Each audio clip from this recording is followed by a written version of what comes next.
I chose the ongoing lawsuit between Blake Lively and Justin Baldoni. Introduction.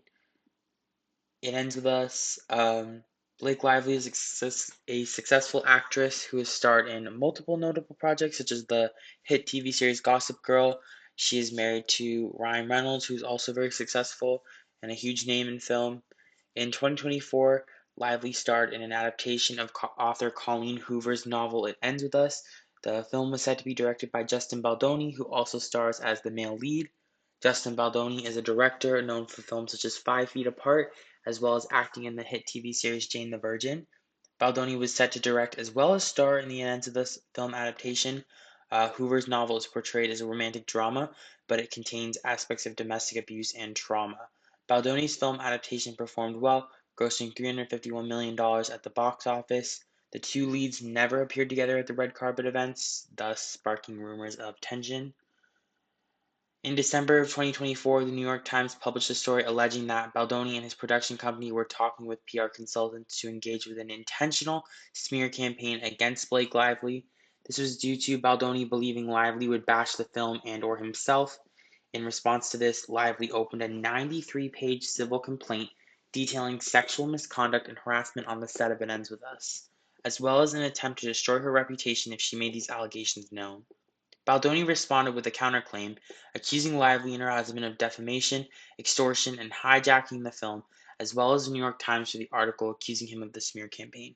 Baldoni is seeking $400 million in damages.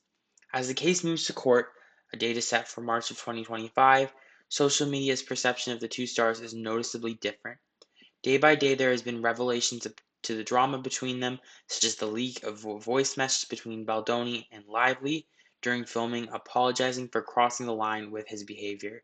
There are several social institutions involved here, such as mass media, workplaces, and the economy. Some social factors: misogyny and gender stereotyping. Many of Justin Baldoni's defenders in this debate argue that it is due to Blake Lively's mass popularity and success, she's picking on a powerless man. However, Baldoni was the director of the film, and that gives him power. Women stereotypically have experiences in which they try to be polite with men, avoiding situations and trying to play nice in a work environment. This is a gender role commonly experienced in Hollywood and film production, especially prominent with women and powerful male presences on set. Another one is class. Lively supporters have argued that Baldoni's lawsuit is an attempt to profit off someone more wealthy and successful, especially with bringing Ryan Reynolds into the mix. From the perspectives of those outside of Lively and Baldoni's social class, one may believe that Baldoni is greedy and eager to take advantage of someone more powerful than he. This could tie into the reason behind his planned smear campaign. Both actors are multimillionaires, but perhaps Lively's wealth is more vulnerable in Baldoni's eyes due to her being a woman. Gender roles. As mentioned before, women have different expectations or rules directly pertaining to their gender. This is a social concept, not biological.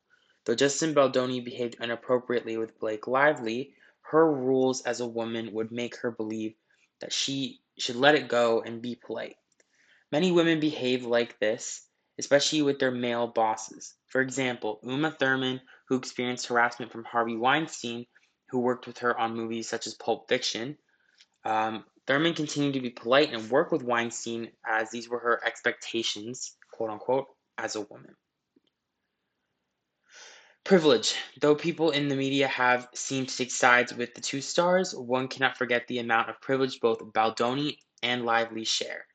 If this battle was between two lower middle class individuals and someone was being taken advantage of, there would not be as much media coverage and light shed on the subject. The reality of Lively's situation is that women experience workplace harassment on the daily from their superiors, but do $400 million lawsuits and claims come out of those cases? No. However, Lively's story may help women to speak out against powerful male presences in the workplace so women's experience can be better understood.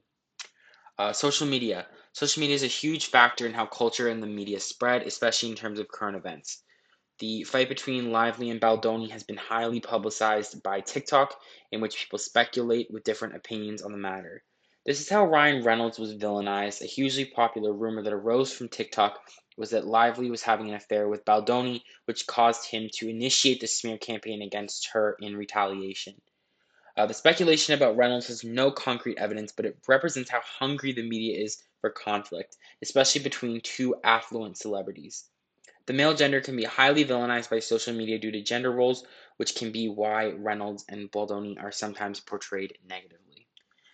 Then we have economics and business. There's a huge economic battle behind this, mostly social conflict. Baldoni's main motivation concerning Lively is money. He knew if she came forward about her experience, it would hurt both him and the film. This is a gender role of men: business first, feelings second. Men prioritize things like money to ensure their success in life. Baldoni could have felt threatened or possibly envious of Lively's success and decided to take it out on her through a smear campaign. This is a control dynamic typical to men and successful women. On the other side, Lively has reported her personal business, hair care, and non alcoholic cocktails have suffered since the scandal broke out. We have power dynamics. Though it may seem Blake Lively would hold all the power in this situation due to her wealth and status, there are definitely two sides to this story. Due to the mass publicization of the publicization of the event through social media, Lively has been villainized and made to look vindictive. There has been rumors of cheating, lying, and Lively's husband has been now involved. This seems to be exactly what Justin Baldoni wanted. Lively vulnerable and questioned by the public about the story. It sends women the message that no matter how big of a celebrity you are or how hard you fight against a man, you won't be believed.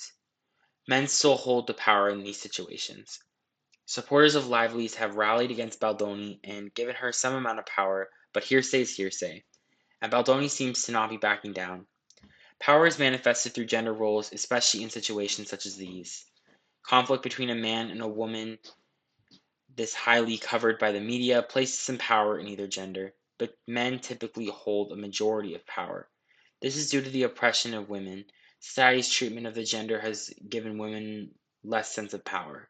This is systemic, as women have not always been thought of as men's equals and are still not always thought of as men's equals.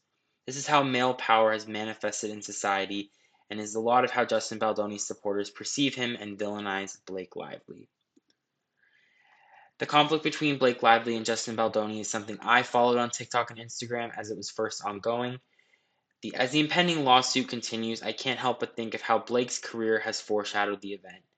On Gossip Girl, Lively portrayed a teenager who was constantly being painted as scandalous by the media. Now the media is portraying her in different lights, either conniving and difficult to work with, or brave for speaking out against a man in a position of power over her. Lively's career and marriage will likely survive the legal battle, but it will impact other women in Hollywood who want to speak out against their will it impact other women in Hollywood who want to speak out against their abusers. Though I don't have experiences on film sets with different types of protocol, I have experience in work environments and with unions. In a work environment and with unions, there are times when people in positions of power are able to maintain control over those with less. Most times it is a more privileged person picking on someone with less privilege. This is where Lively speaking out could help with women experiencing harassment or inequality in the workplace. Justin Baldoni may be right in defending himself as the lawsuit involves major amounts of hearsay, but the perception of both parties in the media represents how modern society views these conflicts.